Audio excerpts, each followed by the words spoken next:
Start. महोदय, आज के इस समारोह का अपना अलग महत्व है।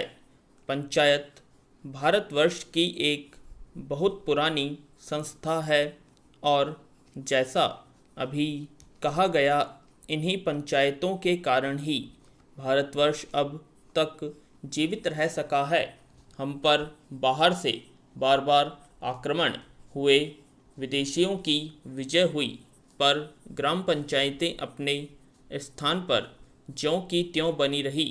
अंग्रेजी शासन के विस्तार के फलस्वरूप अन्य संस्थाओं के बिखर जाने के साथ साथ ये पंचायतें भी नष्ट हो गई।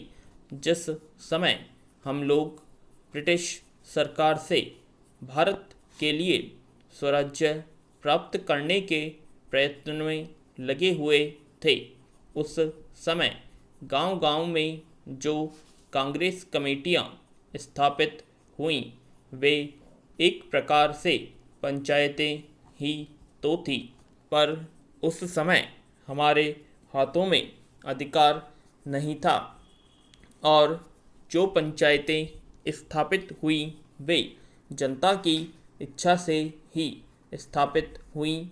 हमारे हाथों में जब अधिकार आया तो उस समय ये ग्राम पंचायतें सभी स्थानों पर थीं।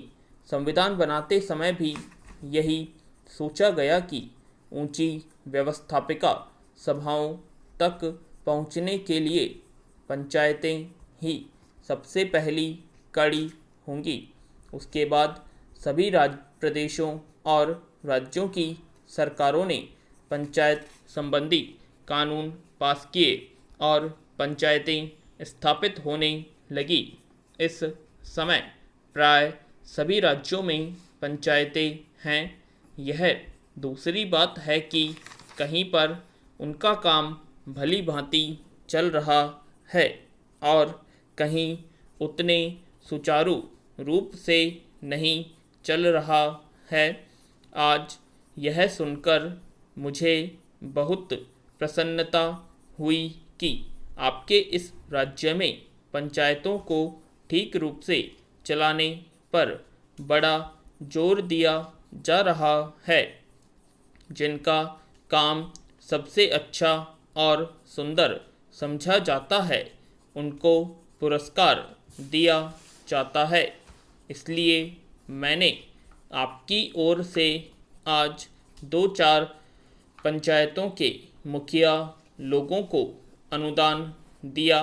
मैं उनको भी बधाई देना चाहता हूँ कि उनका काम 4000 ग्राम पंचायतों में सबसे अच्छा समझा गया। पैरा, हमें यह स्मरण रखना चाहिए कि पहले की हमारी पंचायतें क्यों मिट गई। हमारे देश में पंचायतें परंपरा से चली आ रही थी। अंग्रेज़ों ने भी मुक्त कंठ से इस बात को स्वीकार किया है कि भारत का प्रत्येक गांव गणराज्य था, पर एक समय आया जब गांव स्वतंत्र गणराज्य न रहे और देश परतंत्र हो गया। इसका कारण हम में कमजोरियों का आना था और हमें उन कमजोरियों से अभी भी बचते रहना चाहिए, जिससे फिर से वह दिन न देखना पड़े। विराम। वह कमजोरी थी उन पंचायतों का संकीर्ण दृष्टिकोण। लोगों ने पंचायतों की परिधि के क्षेत्र को ही अपना देश माना और इस कारण जब एक पंचायत पर आक्रमण हुआ तो दूसरी पंचायतों ने उसकी रक्षा में हाथ बटाना अपना धर्म नहीं समझा। विराम। इसी प्रकार विदेशियों ने एक एक पर आक्रमण करके सारे देश पर अपना अधिकार कर लिया। हमारे शत्रुओं ने हमारे पारस्परिक वैमनस्य और भेदभाव से भी लाभ उठाया। अभी हाल में जब भाषावार राज्यों का प्रश्न उपस्थित हुआ तो गांव की छोटी छोटी पंचायतों ने जैसी समितियां प्रकट की, उनसे यह स्पष्ट हो गया कि पैरा महोदय अन्य उद्योगों और प्रत्येक राष्ट्रीय गतिविधि की भांति समाचार पत्रों को भी समय समय पर बदलती हुई परिस्थितियों के अनुरूप बनाना होता है। हमारे स्वाधीनता संग्राम के अवसर पर राष्ट्रीय पत्रों ने बहुत बड़ा काम किया, जिसे राष्ट्र प्रशंसा की भावना के साथ सदा स्मरण रखेगा। देश के स्वाधीन होने के बाद से समाचार पत्रों के दायित्व में मौलिक परिवर्तन हुआ है। देश से विदेशी सत्ता के जाते ही शासन तंत्र राष्ट्र के प्रतिनिधियों के हाथ में आ गया।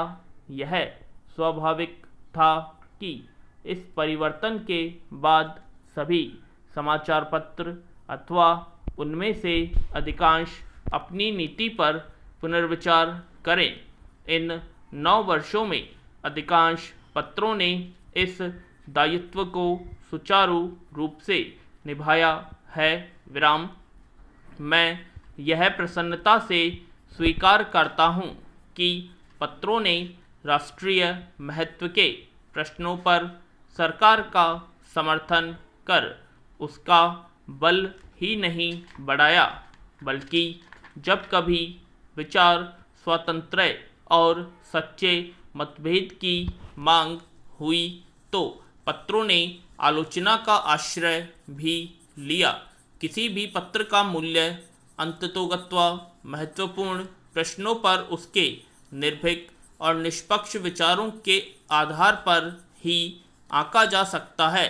मैं समझता हूँ एक साधारण पाठक की दृष्टि में आदर्श समाचार पत्र वही है जो निष्पक्षता तथा निर्भीकता से सभी उचित बातों का समर्थन करे और प्रत्येक अनुचित कार्यवाही की निंदा करे।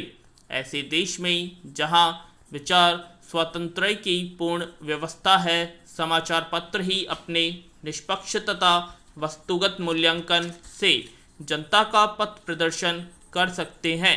यह काम उतना ही आवश्यक है जितना जनसाधारण में संवादों का प्रसार करना।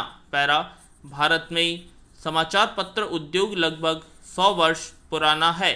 इस काल में पत्रों ने बहुत प्रगति की है और शक्ति तथा यश का उपार्जन किया है, किंतु जब हम भारतीय पत्रों की दूसरे प्रगतिशील देशों के पत्रों से तुलना करते हैं तो हम बहुत सी बातों में, विशेषकर प्रकाशन संख्या की दृष्टि से, अपने पत्रों को बहुत पिछड़ा हुआ पाते हैं। लघु प्रकाशन संख्या का प्रमुख कारण हमारे देश में साक्षरता का भारी अभाव है। यह हर्ष का विषय है कि कुछ समय से पत्रों की प्रकाशन संख्या बराबर बढ़ती जा रही है और देर सवेर उसकी दूसरे देशों के पत्रों की प्रकाशन संख्या से तुलना की जा सकेगी। यह कहना असंगत न होगा कि समाचार पत्र उद्योग दूसरे उद्योगों से कुछ भिन्न है।